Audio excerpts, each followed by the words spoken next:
How could a missed free throw in a gym outside Winston-Salem, North Carolina, qualify as one of this year's most memorable shots? Maybe because this free throw tells a story about the respect and affection that two men shared.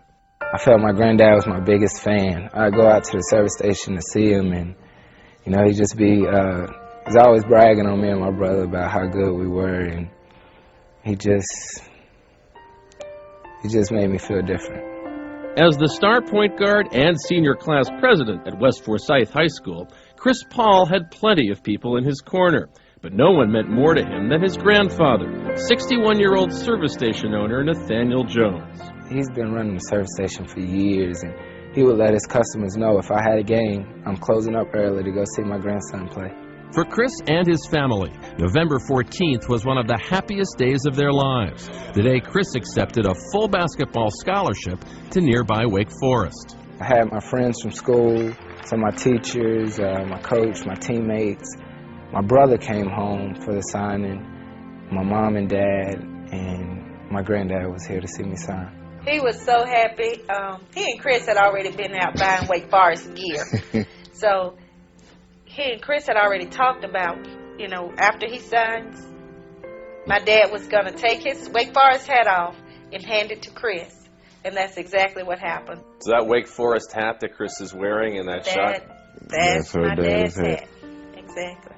I mean, it gives me cold chills when I think back to it now, because when you think about it, that was the last time we was all together. Me, my husband, both of my boys, and my dad.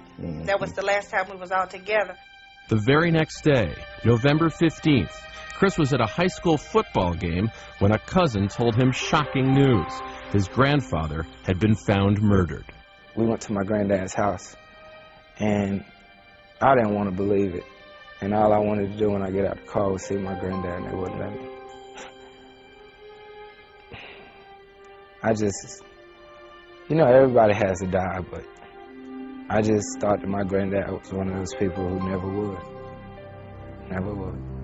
Still grieving days later, Chris seized on a plan to honor his grandfather in his next game by scoring 1 point for every year of his grandfather's life, all 61 of them. The first thought was, how can I go out there on that court knowing my granddad's not there? And my aunt mentioned, before I went to the Parkland game, she said, how about 61 points for your granddad? And I just thought to myself, that would be lovely. And I just thought to myself, ain't no way I could do that. But staying within the flow of the game, without most people, including his parents, knowing what he had planned, Chris scored 24 points in the second quarter alone. Now, this is one of the times that I just felt there's no way that, I don't care what kind of defense you play, who you put in front of me, there's no way you're going to stop me from getting to that goal. The whole game I was just thinking about my granddad, just thinking, he's in heaven, he's watching this game. He's watching this game. Every time somebody hits me to the floor, he's up there jumping out of his seat, getting angry. And then as the course of the game went on, I said, I can do this. By the end of the third quarter, West Forsyth had the game wrapped up. Word began to spread through the crowd about Chris's remarkable tribute. I think I heard some of the children talking about it, but I didn't believe it. I mean, 61 points, come on. That's just almost unreal. So I didn't believe it. Coach asked me how many did he need. I'm like, what? And he looked at me like, don't you know? And I was like, what are you talking about? He said, nothing.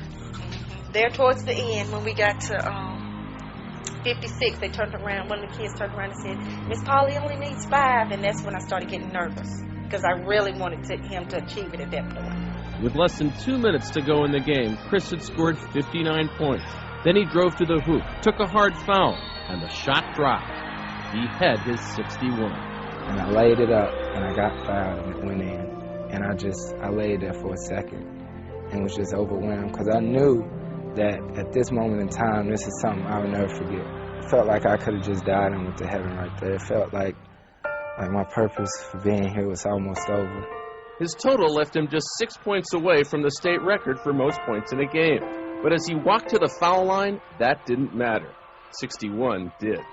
I walked to the free throw line, the referee gave me the ball and shot an air ball right out of bounds. And my coach took me out. I just looked at my dad and started crying. It's like everything came out of him. He just walked over to me and gave me a hug, and he just fell in my arms, and that's when it just tore me up, you know, because of what he had just done. It's one thing, I think, to talk about it, but it's another thing to do it and to achieve it, you know. Yeah, my sister had talked to him about it, but for him to be able to go out there with that in mind, I want to do this for my grandfather, for my best friend, and to be able to achieve it, that's just... I believe it makes me stronger, but it's so hard because we're still getting through it now. My granddad did so much for our family that it's unreal. It's hard to go on right now. I'm thankful for my granddad, and I'll never forget him, ever.